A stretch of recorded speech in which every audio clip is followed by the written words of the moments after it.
United States. So help me God. So help me God. Congratulations, Mr. President. নবনির্বাচিত president Donald ট্রাম্পের দ্বিতীয় মেয়াদে বাংলাদেশের সঙ্গে যুক্তরাষ্ট্রের সম্পর্ক কঠিন হতে পারে বলে মন্তব্য করেছেন পাকিস্তানি বংশোদ্ভূত মার্কিন রাজনীতিবিদ সাজিদ তারার। সেই সঙ্গে ট্রাম্প বাংলাদেশের পরিস্থিতি নিবিড়ভাবে পর্যবেক্ষণ করছেন বলেও জানান তিনি।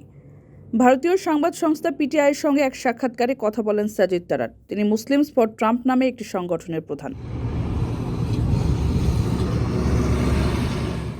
মঙ্গলবার পিটিআইয়ের বরাত দিয়ে এক প্রতিবেদনে এই তথ্য জানিয়েছে এশিয়ান লাইট ইন্টারন্যাশনাল। প্রভাবশালী পাকিস্তানি আমেরিকান ব্যবসায়ী সাজিদ তারার বলেন, যুক্তরাষ্ট্রের ইতিহাসে এক অভাবনীয় প্রত্যাবর্তনের মধ্য দিয়ে দ্বিতীয়বারের মতো প্রেসিডেন্ট নির্বাচিত হওয়ায় ট্রাম্প ভারতের সঙ্গে সম্পর্ক আরও জোরদার করবেন।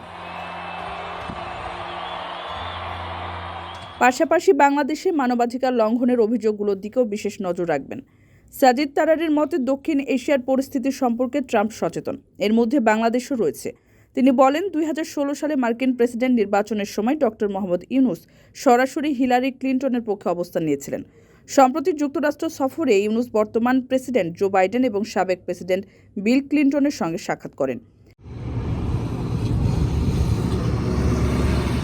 এর আগে গত 5 নভেম্বরের মার্কিন নির্বাচনের কয়েকদিন আগে ট্রাম্প এক বিবৃতিতে বাংলাদেশে হিন্দুদের ওপর মানবাধিকার লঙ্ঘনের বিষয়টি নিয়ে উদ্বেগ প্রকাশ করেন। প্রবাসীদের বিনিয়োগের শতভাগ নির্ভরযোগ্য প্রতিষ্ঠান প্রবাসীর সিটি লিমিটেড।